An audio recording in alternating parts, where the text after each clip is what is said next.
The selling of Safaricom shares is a deal to rig what we call elections in Kenya come 2027. According to research, according to Kenyans observations, kuuza the shares from Safaricom to Vodacom is a deal by 2027 itasaidia sana kuipa kura. And this is how it will happen. Vodacom ambayo inaenda kununua the shares from the government iko na 40% already in stock. And if they will have to manage to buy those 15% from the government, it will make up to 55. 40 plus 15 is equal to 55. And in a company, stakeholders, they are decision makers. Imagine of a situation where the government is going to earn 20%. The Vodacom company is going to earn 55%.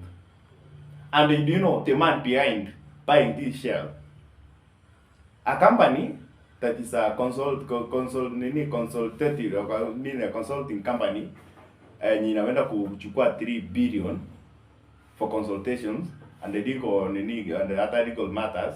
It's a company that mtoto wa Ruto, huyu kijana mwenye Niki, anafanya huko as a lawyer, as an advocate for me. That's a company yenye imesekiwa consultation and the legal issues.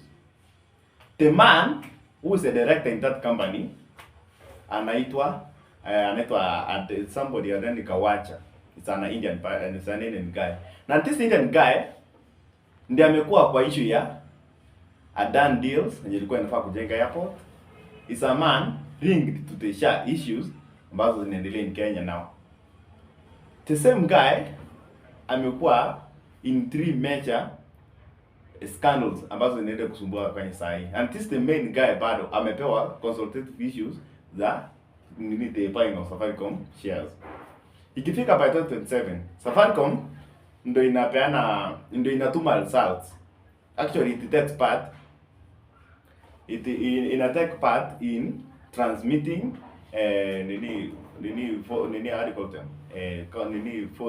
voting whatever forms from 34 they call that 4A's forms. They use the Safaricom internet to send them to the main dialing center in Bomas. I don't know kama umeanza kuconnect hapo. And this guy mwenye wanaenda kununua Safaricom shares ni marafiki wa nani wa Ruto. Ikifika 2027, ikifika hiyo time ya kutransmit alafu waamue sasa sisi tunafunga internet. Ama there is a way they can do to make sure the public does not access the results when they are sent through their network. Alafu sasa hapo katikati ndio mambo zitaenda hivi kidogo hivi kula zipo tena. I don't know if we are connecting this. There's a brand.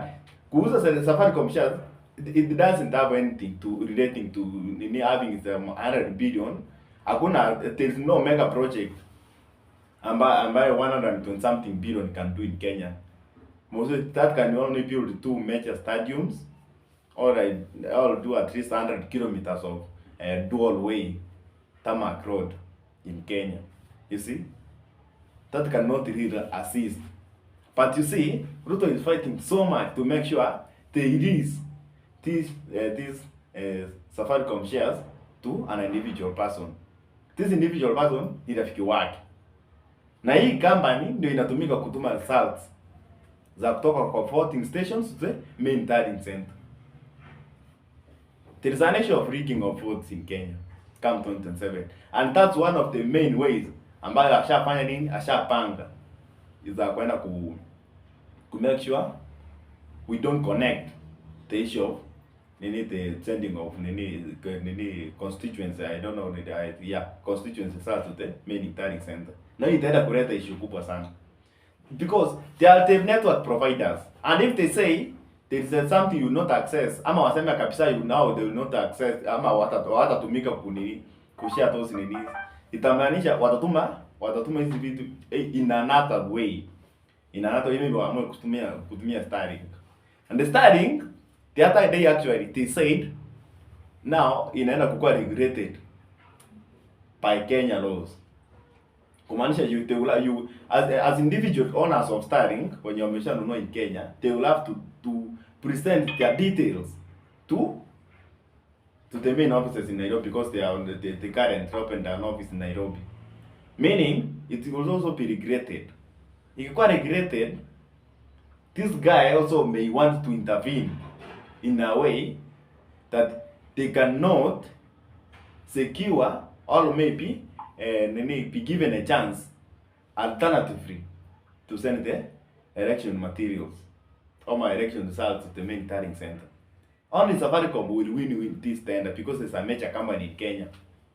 You see? So there is a deal behind the scenes, and one of the major deals za kutaka ku-rig elections ni kuuza Safaricom deal, ni kuuza Safaricom shares. So Kenyans, most of the youths, because they seem to be more civilized, they seem to have been accessing better information from the internet than the older ones. They should be keen. Open up your mind as youths. Do activism. Make sure people know these things may happen, so that they may be stopped in advance. Early now, before the signing of. And if you can see the political structure, the political activities that are taking place in Kenya, you never know. Ndio mambo ya ODM sasa ni for almost 3 weeks now. We are only talking about ODM issues. Maybe you never know the public participation ambayo inaendelea to take place about the selling of Safaricom shares.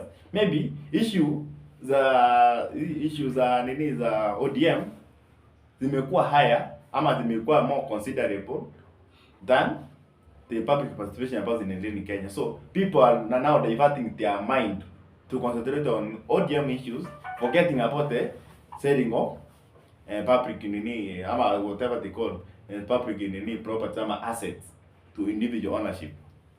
You see?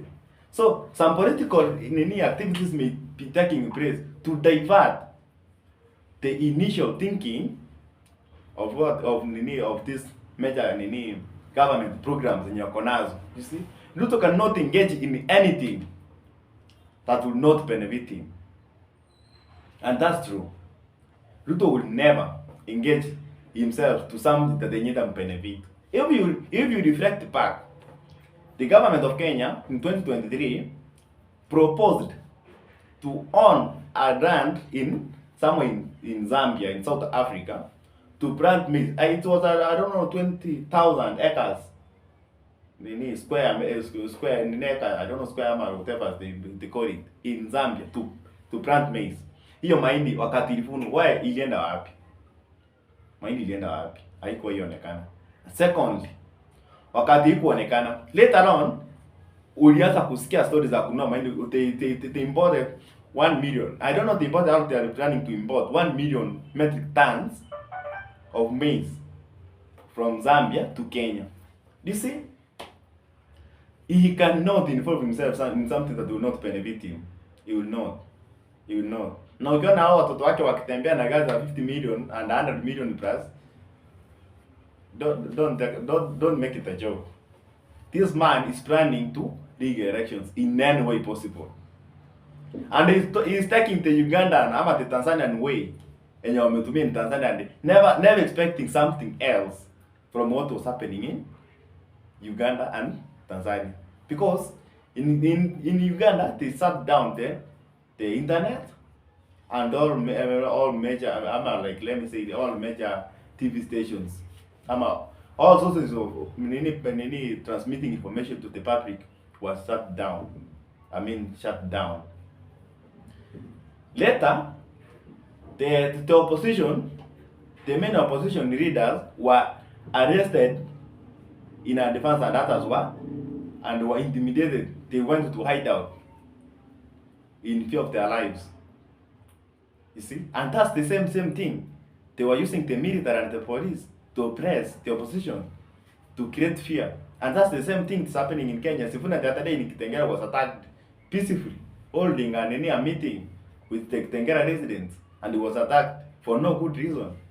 The same thing that was happening to Gachagua and the other opposition leaders when they went to meet the IG, they were tear gassed. The same thing, maybe as they are still arranged in Kakamega, the tomorrow Saturday meeting that is planned to take place in Kakamega grounds. There are plans to attack that meeting. That's one of the main ways is trying to copy what's happening in other countries to bring it in Kenya to secure his second term. But it's something, as Kenyans, I know. As Kenyans, I know we are prepared and we are ready. And we are not that coward. And that we are not that coward to receive that fear. I'm a threatening from the government. Because the other day, the CS for India was threatening that he will face now with full force. Mahmoud Kumud, as he said, is not going to fear them anymore. That means maybe they want to copy that